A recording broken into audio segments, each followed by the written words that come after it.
To Whitehaven, please.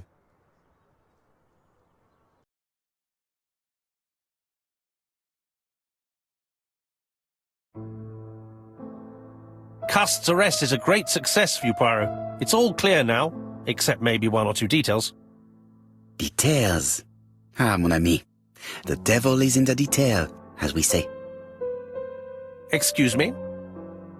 Patience, Hastings. Everything will be clear once our guests arrive. Best be prepared. Slip a revolver into your pocket before they do. A revolver? But Poirot, what are you afraid of? Trust me. It is important you carry a weapon for this meeting. I will lend you mine. What about telling me what you have in mind? Surtout pas. You wouldn't be able to play your role. Wait one moment, I will bring you my weapon.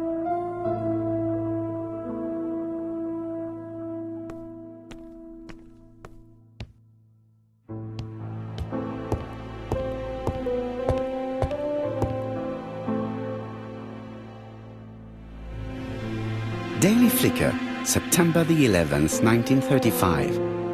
ABC affair, Terminus Doncaster, Japp and Poirot arrest the killer.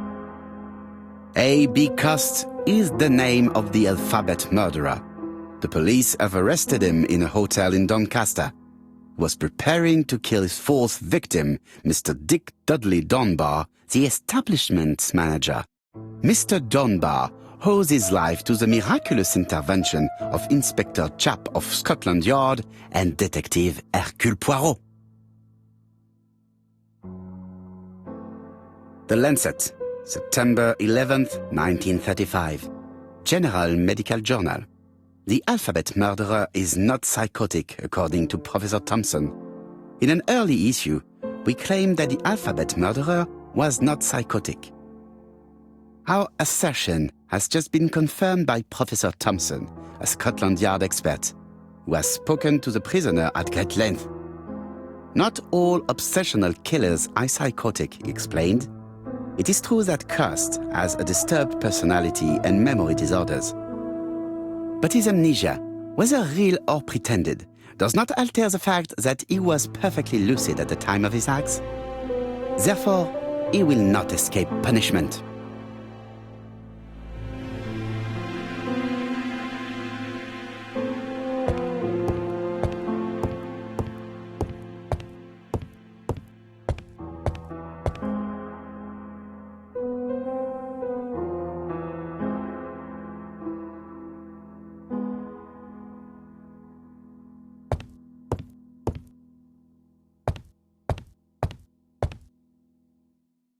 The white ammunition are blank cartridges.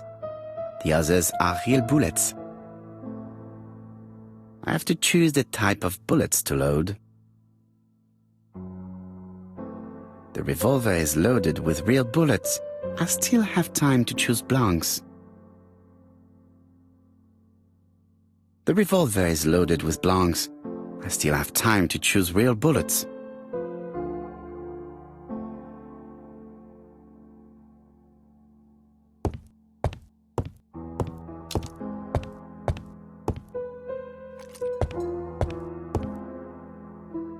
Voila, I entrust you with my weapon. It has hardly been used, it is almost new.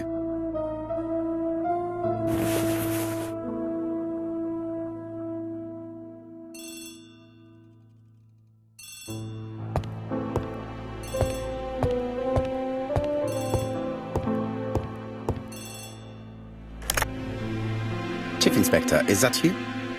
Yes. Sorry, but we haven't found anything. Have you checked the typewriter? And the packaging, the letter, and the ribbon reel. We've only found prints left by Cust and his landlady.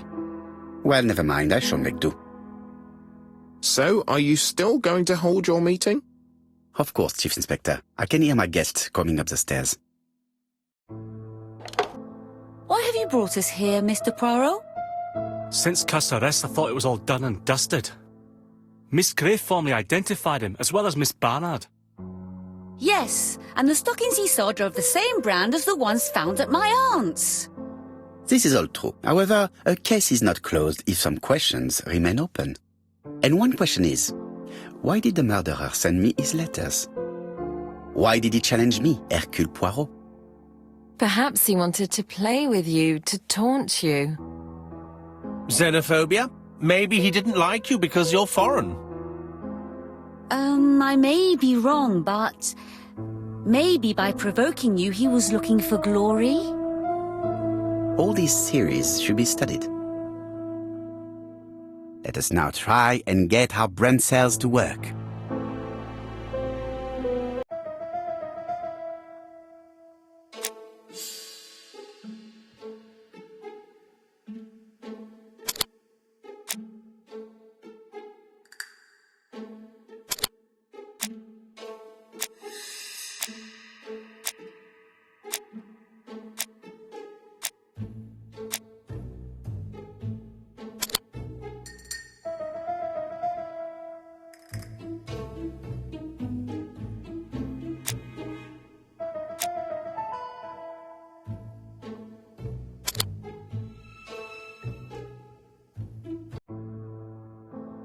Is everything clear now?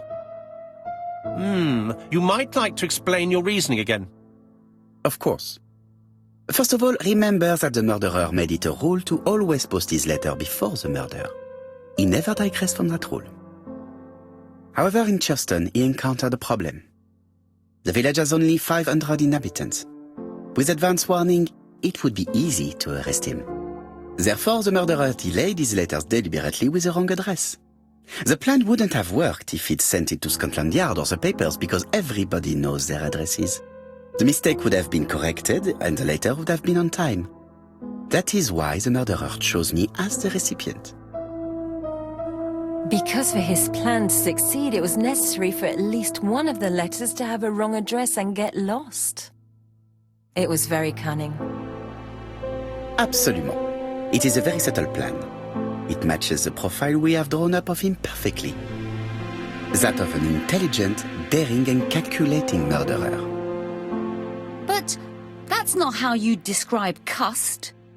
You are quite right, mademoiselle. Like you, I find it hard to believe that this dull character is the clever murderer we are looking for. Do madmen... I mean, if he's mad, he might have two very different sides. No doubt. But the murderer is not mad. All the specialists agree that he does not have the profile of the psychopath. But if Cust is not guilty, how do you explain his presence at the scene of the crimes? Mr. Clark, the answer to your question is in the medical records of your brother's patients. Documents which Cust most certainly did not have access to. Let us now try and get our brain cells to work.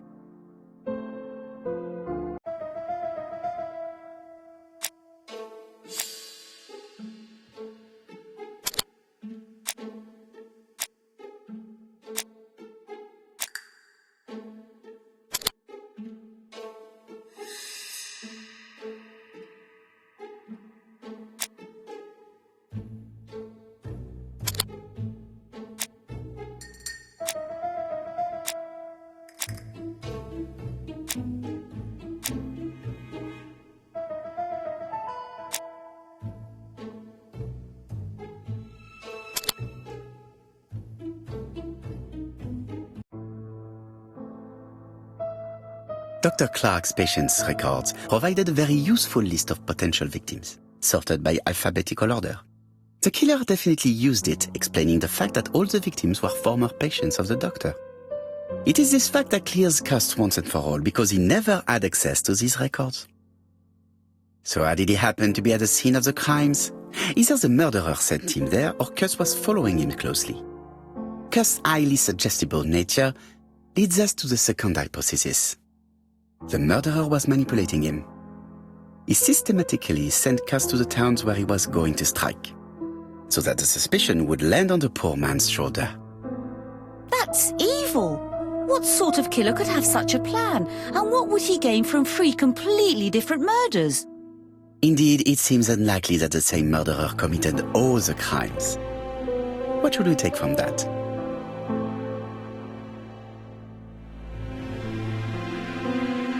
Just one murder was of benefit to the murderer. The others were just diversions.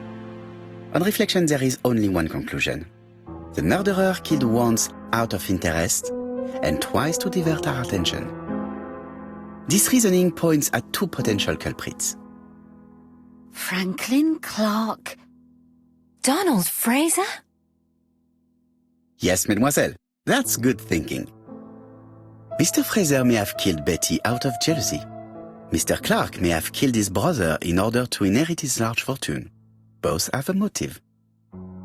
But Donald did not have access to Dr. Clark's records. Please allow me to disagree with you, mademoiselle.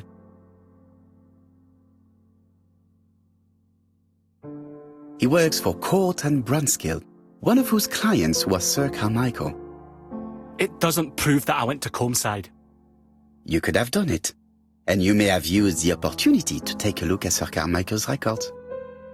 You think I'm guilty? You or Mr. Franklin Clark? That's ridiculous. Both of you have a motive. The question is, which of you has the profile that most resembles the murderer?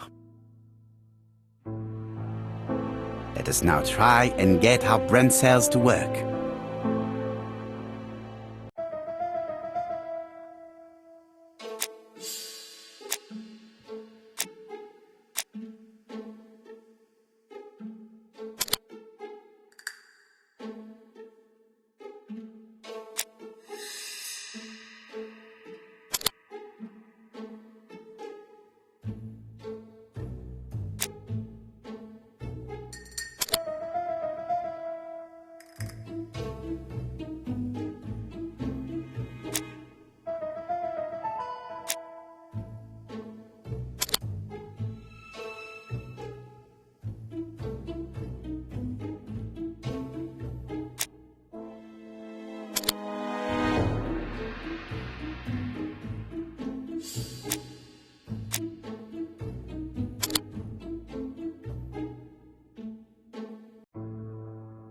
Ladies and gentlemen, Donald may share many character traits with the murderer, but he does not have his cold indifference. He has a temper.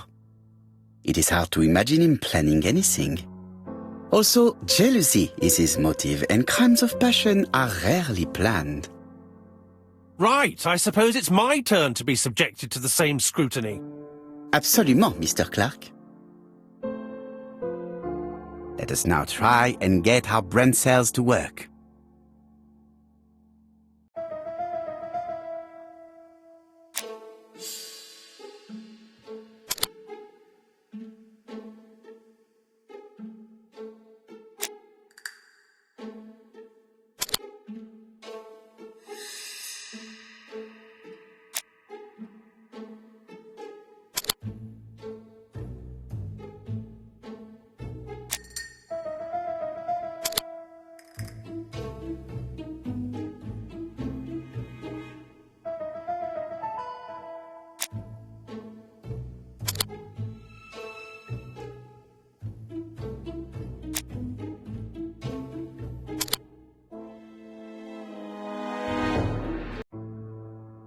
As you have all seen, there is a disturbing similarity between Mr. Clark's profile and that of the killer. In actual fact, it is exactly the same. Mr. Poirot, your psychological studies are interesting, but your conclusions do not add up. Why would I have wished my brother's death? The inheritance is lawfully mine. I just have to wait. No, you had to act quickly.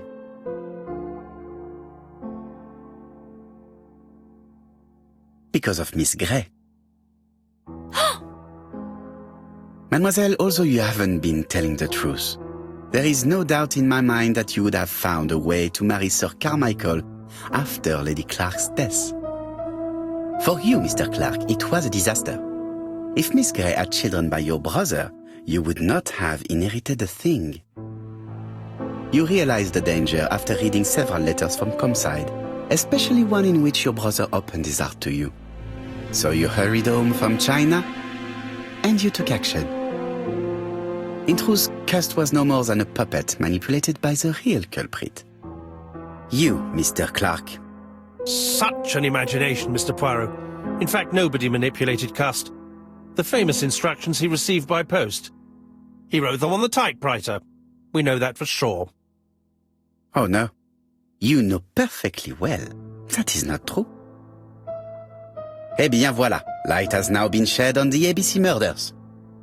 Your theories are ingenious, but you haven't any proof. 1 point to him. For the moment, I have no material proof. Either I admit to it, or I bluff.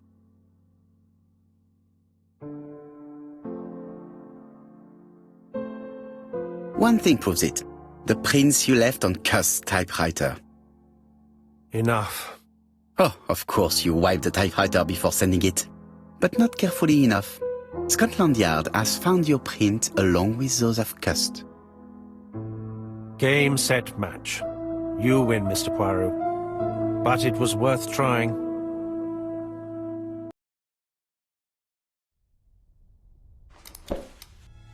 Don't come near me! I'll never let you take me, Mr. Poirot!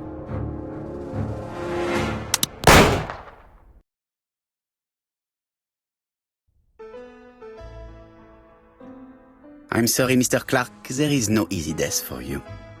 I expected your reaction, so I used blanks. I'm sorry, mademoiselle, but your second chance has been lost.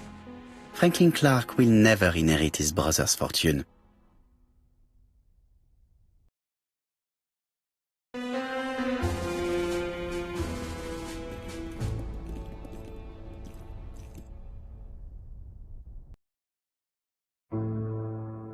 Disappointed at having missed the chance to become Lady Clark, Thora Grey left England.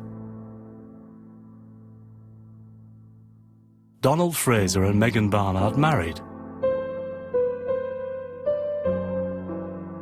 On Poirot's recommendation, Mary Drower started to work for Lady Clark. The elderly lady's condition suddenly took a turn for the better. And a few months later, to Dr. Logan's great surprise, she was back on her feet again. According to this eminent physician, it appears to be an extremely rare case of spontaneous remission. Lady Clark has enjoyed very good health ever since.